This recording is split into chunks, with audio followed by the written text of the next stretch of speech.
Hello, everyone. I am Jennifer Ramirez, and I'm the founder and executive director of the nonprofit organization And Rise. This workshop is being brought to you by And Rise, which is a 501c3 nonprofit organization that empowers women to be the ultimate versions of themselves, no matter what adversities they face. And Rise offers free counseling for women in Illinois, free in-person weekly support groups and virtual support groups. And we also offer personal and professional development workshops as well.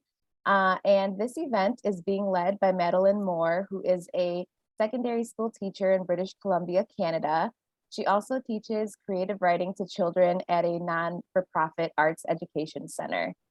Before teaching, she spent close to 10 years working as a professional in higher education, where she helped work to make university policies more accessible to students by examining their language. She has experience in curriculum development and design, education research, teaching, and has sat on hiring committees. So without further ado, I'd like to introduce you to Madeleine Moore. Hi, Madeleine. Hi, thanks, Jennifer. Yeah, of course. Okay, so I'll just jump right in and share my screen.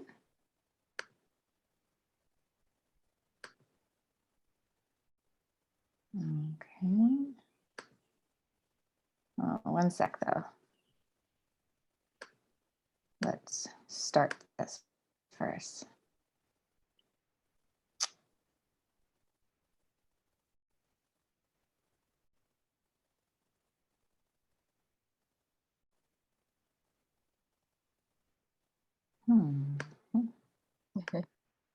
Trying to see how to start it.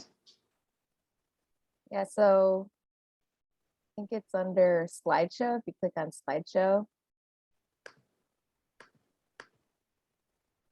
But if you're, okay.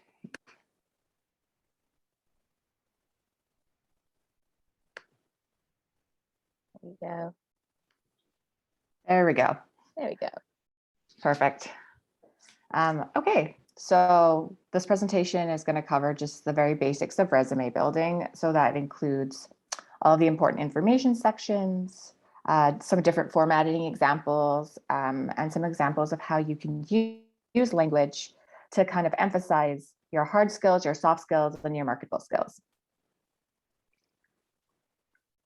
So things to keep in mind when building a resume, you have some givens. It's a given that the employer will expect to see your name and your contact information, your experience and your skills. But employers and hiring managers, they usually have a lot of resumes to sift through. And so being considerate of your length is also something that can give you a better opportunity of having your resume be read. Generally speaking, rule of thumb, resumes should be 1 to 2 pages in length. If you have considerable work or volunteer and community experience, you only want to include the most relevant ones for the job so that your resume doesn't run too long. Now, there's always exceptions. Certain jobs will ask for every detail under the sun, and so your resume might be longer for certain applications, but good rule of thumb, 1 to 2 pages. You also want to do your best to have correct grammar, correct spelling. Everybody has different language proficiency, and if English isn't your first language, this can be tricky. However, you can still do best to reduce typos and unnecessary errors by just, use spell check, have a friend or a family member read it over ahead of time before you submit. So here are some always, sometimes, nevers to be included. Like I said, you need to have your personal information. I think we all know that. Name, address, phone number, and email. You want to include your most recent schooling, both when and where. Any relevant up-to-date certifications that you have. First aid's a big one. There's also an opportunity if you've won awards, teaching awards, community awards, professional awards. There's a separate section for your skills, hobbies, and interests. And then you should always include contact information for your references if you have them. Sometimes, so depending on the job, it might be appropriate to include your public social media handles, but you would only do this if you're 100% sure that what you present online is appropriate, professional, and relevant. You might include a personal website that contains maybe portfolio materials, or it features your talents or your skills. And potentially, maybe if you have an unusual hobby that might be related to the job, that could be included. You never want to include inappropriate email addresses, like maybe the ones you made when you were like 14 and they have a weird name. You don't want to include private social media handles. And in the era of a lot of people using social media as a platform for a lot of aspects of their life, that sometimes isn't always obvious. You don't want to go by a nickname unless it's like a name that you choose to go by all the time as a first name. And you don't want to put any kind of irrelevant personal information. So here's an example. Really, as long as you have all your basic information present, there's flexibility in how you want to kind of format this. So this one's formatted to the left, but you don't have to. You can format to the right. You can have it centered in the page. Sometimes you want to maybe ask yourself when you're deciding on your format, is the information easy and clear to see? You know, is it effective? Is it eye-catching? And for some jobs, does it reflect any design skills or branding knowledge that I have that might be valuable to them? When in doubt, go for simple and clear. That also includes your font choice, which Times New Roman is always good, but anything that's clear is good. The example, we've got the person's name at the top and it's in slightly bigger font and it's bolded to stand out. And then other than that, it's a very simple header. There's not really any design elements. This one's a little bit more stylistic. There's the little logo at the top and it's formatted centered in the page. This individual used a resume building template, which you can get online for free. There's lots available. If you don't feel comfortable designing your own, that's a really good option if you want something more stylistic. Here's an example of someone using a profile link. These aren't real links, by the way. They won't take you to anyone real. But it includes the appropriate use of like a LinkedIn profile.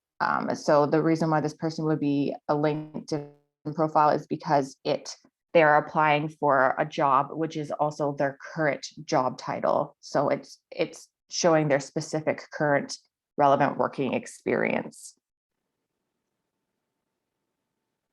And here we go with this one. Again, not a real individual, but it includes a personal website. So if that's something, if a lot of times designers or artists, or if you've got anything in a portfolio, you'll include a website. Also, this example and the previous one also used color. So a pop of color is also something that can catch an employer's eye. So that's just the basic information of who you are, right? The next thing you do is you have an objective or a summary. So what's the difference? Objectives say what you're aiming to do. So I'm a reliable professional looking to obtain a customer service position, maybe. And summaries are statements that indicate what type of professional you are. So I'm a reliable professional with over 5 years of customer service experience. Objectives can be really helpful for individuals with little to no prior work experience and individuals who have been out of the workforce for maybe a longer amount of time. And also individuals who are looking to switch careers and don't have experience in their new field. Summaries are more appropriate when you have that prior work experience. Sometimes people don't include these. When in doubt, include one. It comes after your header. It acts as an introduction to your resume and yourself. It offers an opportunity to highlight your most important skills that make you a good candidate for a job. And you should personalize it. Like, don't do a generic one. And if you're doing a bunch of resumes for different jobs, try to personalize it for each job. Review the job posting. Try to identify 2 to 3 important qualities that employers are looking for, and then see if you can emphasize those qualities in your own words with your own experience and background. So here's an example. So Long & McQuaid is the largest music retailer chain in Canada. So this individual is applying to that, and his summary says skilled musician, well-versed in drums and percussion, with over 15 years of playing experience, courteous and friendly to everyone, and a consummate professional. So specific experience, what type of professional he is, and also suggests that he would be good with customer service.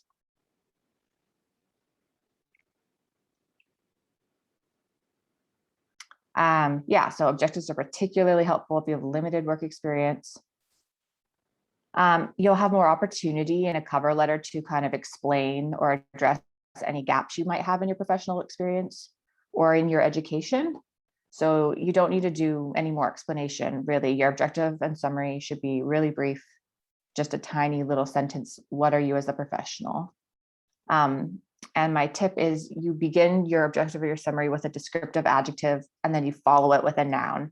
So you are a skilled musician, an experienced electrician, compassionate healthcare professional, dedicated lifelong learner. It's kind of a rule of thumb. Put the adjective and then the noun, and it kind of wins every time.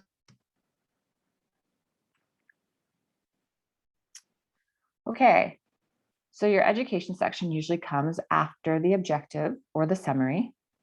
If you don't have a lot of professional experience, you want to make sure you highlight your education section, because this is what will indicate qualifications to your employers.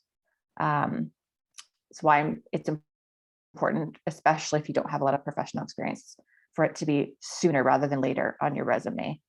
You want to list your education in reverse chronological order, with your most recent education at the top, even if you haven't completed it yet. If you've gone back to school and you're not done your degree, you just put in progress. You can also put your anticipated graduation date, if it happens to be coming up soon, for example. Yeah. So an example of that would be here, for example, this is someone who's just starting out in the workforce, a secondary school student. They're currently at high school and they're working on their dogwood, and it's in progress. And their anticipated graduation date, June 2024. If you do have a good amount of work experience, you might want to move your education section on your resume. If this is the case, your experience section will come after your objective or your summary, then followed by your education section. And so no matter what you choose, whether it's to have a summary, then your education and your experience, and then your skills, or your summary and then your skills, experience, and education, the point is you want to lead with your strengths. You want your strongest qualifications always to be at the top of your resume. So if you don't have a lot of work experience, but you're working through your education, that comes first. If you've been in the workforce, that comes first. You can also indicate things like GPA if you think it's really relevant, or if you did really, really awesome and you think it's important to know. So this example has exactly that. It says they had a 4.0 GPA when they were in high school. And it said the percentages that they got in the relevant university courses because they did very well. Another example here, if you're for some specific jobs, it might be relevant to show certain courses that you've taken. So this individual has listed their education and then also specific courses that they thought would give them an advantage in the career they're looking for.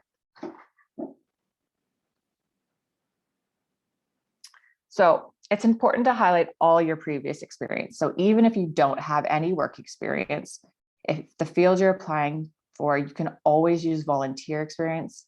You can always use your community experience, and you can always use personal life experiences. And this is the one that a lot of people just don't think about, or they think that they aren't allowed to. It doesn't count, and that's not true at all. All of these things demonstrate your qualifications. So, for example, in this one, this person has used their volunteer experience to highlight their marketable skills. So event planning, design, branding, administration skills.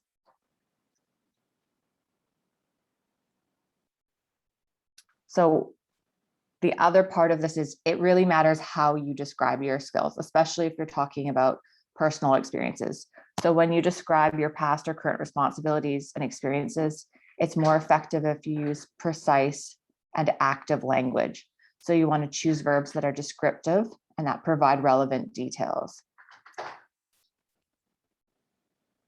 So this is an example that I have. So it's the same thing, but on the left-hand side, they've just been a little bit more informal and a little bit less specific. So this is a volunteer experience at the blood bank. They gave out juice boxes to individuals after they donated blood. So that's true. However, if you put it this way, it kind of shows that you had responsibility, and it kind of suggests that about you as a person too, not just that you had responsibility, but that you are responsible. So monitored the wellness of blood donors and provided refreshments, right? It still says the same thing. And number 2, made sure each donor received one juice box. Again, there's nothing wrong with that, but try wording it so that it shows that you're trusted, that you're trustworthy. So ensured proper supply, storage, and delivery of refreshments to donors.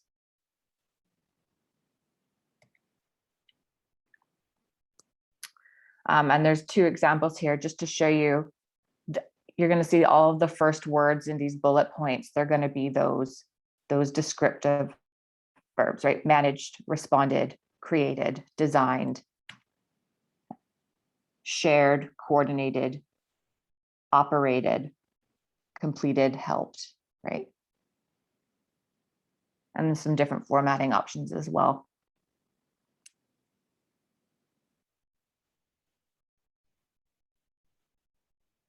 So no matter how much education and professional experience you have, you should always emphasize your skills. And there are 2 categories of skills. There's soft skills and there's hard skills. Soft skills are your personal, your social, and your communication skills. So examples of this could be flexibility. You work well as a team. You have good time management. Hard skills are your practical abilities and your skills. That's typing, that's computer skills, that's language fluency, that can be marketing, that type of thing. So I've included a link here to a Forbes article, and it just talks really about how employers are looking for individuals with soft skills for these leadership positions. And it's true not just for individuals in higher end leadership positions, it's true all the way down the employment ladder. Often we think about hard skills and we think about typing, for example, and we prioritize these hands-on skills on our resume because we think that that's what employers are looking for. When in reality, it's our soft skills that suggest what type of employee that we will be. So that's actually the skills that employers pick out from your resume. Because everybody puts hard skills and everybody tends to put the same hard skills too. So you don't stand out because of your hard skills. But these soft skills, they demonstrate that you have what we call social emotional intelligence. So it just means you can navigate different work environments. You can get along with other people. And really, those are skills that are really prioritized. Again, this is a snippet from a study that Google conducted in 2017. And the study showed that the best teams at Google exhibited a range of soft skills. And they categorize those as equality, generosity, curiosity toward the ideas of your teammates, empathy, and emotional intelligence. And these were their best employees, right? Nothing really to do with academic, nothing really to do with hard skills, all of those emotional, social skills. So here's some tips. So these are actually available from Indeed.com under their career advice section. And actually there's a lot of wonderful advice available from this and similar websites, although sometimes it can be a little intimidating or stressful to search through just all of the information on the internet. But here's the skills that you should consider highlighting on your resume. So skills that show your thought processes are number 1. So what kind of thinker are you? A critical thinker? Are you a creative thinker? Are you good at problem solving? Do you have good reasoning skills? Next is your leadership and your management skills. So this is negotiation, delegation, decision making, motivation. And then you want to do your most important skills, and then last, your most important hard skills. And just as a reminder, always really be tailoring this for each individual job posting. So make sure that your soft and hard skills are aligning with what the employer values, or if you're able to show that how your soft and hard skills can align with what the employer values, you have a much better shot of getting an interview. But here's the tricky thing. There's a really good chance that you have a similar set of skills, potentially previous work experience and volunteer experience as other applicants. So how do you set yourself apart? So these are some common resume points that we usually see and that I saw all the time when I would go through the resumes at my old employer. Good with numbers, good at typing, organized, fast learner, good with people. They're all good skills. They're all true skills, but they stop having meaning after a while when they're so repeated. So you can practice trying to change some of these into different language and see if you can find different ways of saying them. For example, if you wanted to say you're good at typing, well, you can be a bit more specific. What programs do you know? Are you proficient in, I don't know, Google Sheets? Do you have specific experience with any kind of data collection software? Or say the answer is no. Say you literally just are a good typer. You have limited experience with computer programs, but you are fast and efficient. There is nothing wrong with that. So try it like this. You say, effective communicator in verbal and text-based communication. I can type at 70 words per minute. So by wording it this way, you've actually drawn attention back to the fact that you're a good communicator and your communication skills, which are those soft skills that are far more valued. And then you've been very specific. You've given them a number. This is exactly how fast I am. And that's something that's quantifiable and far more appreciated.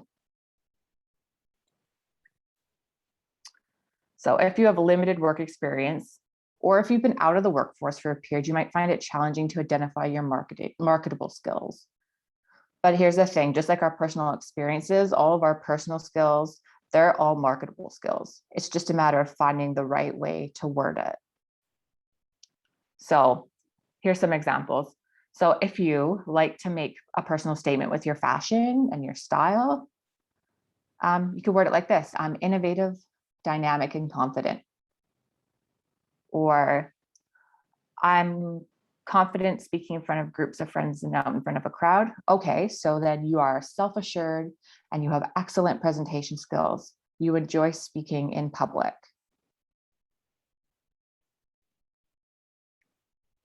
So here's a few more to practice with on your own. You enjoy sharing your personal experiences and ideas with others. You make a mistake, admit it, and look for a solution. You borrow things, library books, friends' clothes, relatives' car, but you always return them on time and in good condition. You're a good listener and help your friends work through their problems and make important decisions. You always make dinner for a particular time and drop off your children at different activities. And also for that one, if you're a pet owner, you always feed your pet on time, you take them for a walk.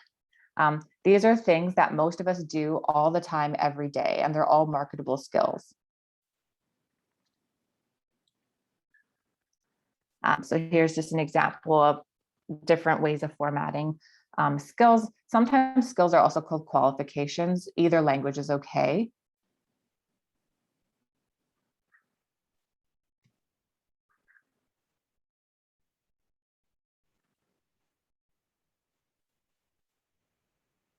Here's a good example of trying to say good at math in a different way, excellent numeracy skills and attention to detail with accounting tasks. Okay, so then we have our kind of, you're at the end of your resume, you have a few things to go. You've got your extras. So do you know more than one language? Even if the job isn't asking you to be bilingual, if you know another language, put it on your resume, because you never know what other positions they're looking to fill. You never know what they might be actually secretly hoping from their candidate, or how you might be really valuable if you speak another language. So include it. Any kind of certifications, first aid is a big one, always include it. But like food safe, even like if you have a yoga instruction, if you've gotten any kind of certificate, no matter if it doesn't have to fit the field you're applying for. You never really know how things can connect. So I would say any current up-to-date certification you should put on your resume. And then, have you won any relevant awards that would impress a potential employer? You know, if you're like me and you're in your 30s, maybe you don't include your high school awards anymore because it's been a while. It's kind of about, you don't want to go more than 10 years really. But if you've recently won an award, even if you've been put in for any kind of like a recognition for anything, people think that because it's not related to their job, it doesn't matter. But what the employer sees is this person's being lauded for something, they're being appreciated for something. That must mean they've like worked hard. That must mean that they've had some skills that are appreciated. You'd be surprised how employers are more interested in your character sometimes than your academic background or your professional qualifications, because character goes a long way. Okay, you can also include interests and hobbies. It's up to you, and it's kind of up to what kind of job you're applying for as well. This section is an opportunity for you to kind of tell your employer more about yourself in a very succinct way, but you want to make this section count. You don't want it to feel like it's there to pad your resume. You know, only include interests and hobbies if you feel that they reveal something about you that's of interest or might be of interest to an employer. So an example could be if you're applying for a position at a gym or in a fitness or wellness center or a retail store, you could use the hobbies and interests section to list your own wellness interests, like, do you run? Do you practice yoga? Do you practice good nutrition? Well, this shows that your interests align with the company's values. The last thing on your resume is your references. It's important to have 2 to 3 references. You want to prioritize professional references, but that's not always possible, right? And if you don't have previous work experience, or you don't have contact information for a previous manager, supervisor, employer, you can use references from your volunteer, community, and personal experiences in life. And this is another one that people don't realize is okay to do. And it is okay to do, right? An employer would rather talk to someone who knows you and has seen you in different like capacities than no one, right? Then you have no references. So example, you volunteer with your church, right? Great. So your reference will be whoever is the religious leader or the leader of your congregation or the area in the church in which you volunteer, because they see you conducting duties, right? So they can speak to that. Maybe you're a parent. You volunteer for your child's school events. Well, that would be the school principal or vice principal or PAC representative, because they, again, see you in the context of you actually doing a job, and they can speak to that. Don't think that it's a lesser reference or that it's not a good reference if it's not a professional reference.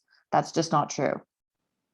And not everybody who gives a professional reference gives a great one. So it can go a long way. So here's the thing. If you feel comfortable listing your references on your resume, then do it. But employers only check your references if they're considering hiring you. So if you need more time to talk to your references or to secure references, it is also acceptable to just put references available upon request. Employers won't think this is weird. It's the norm nowadays, and a lot of them expect to see that. It's very reasonable that someone would need to contact the references if they haven't worked for someone for many years, just to let them know, hey, you might receive a call about me and my work history.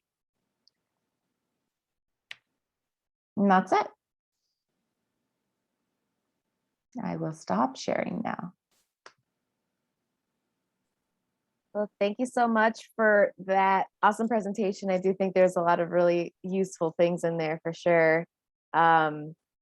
It's been a while since I've done a resume, so thank you for the refresh. But all right, everyone, I hope you guys found that helpful. And Madeleine, if anyone had any questions or needed to reach out to you about anything that you talked about today, how can they reach out to you?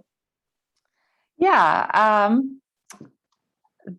you can pass along my email if they connect with you. That's fine with me. I am absolutely happy to help individuals on a one-on-one basis as they go through the resume application process, if that's something they need support with. Yeah. Awesome. All right. Sounds great. Well, we'll put your email in the comments or in the description. So thank you guys for watching, and I hope you guys found this helpful, and have a wonderful rest of your day. Take care, everyone, and thank you, Madeleine. Yeah. Bye. Take care.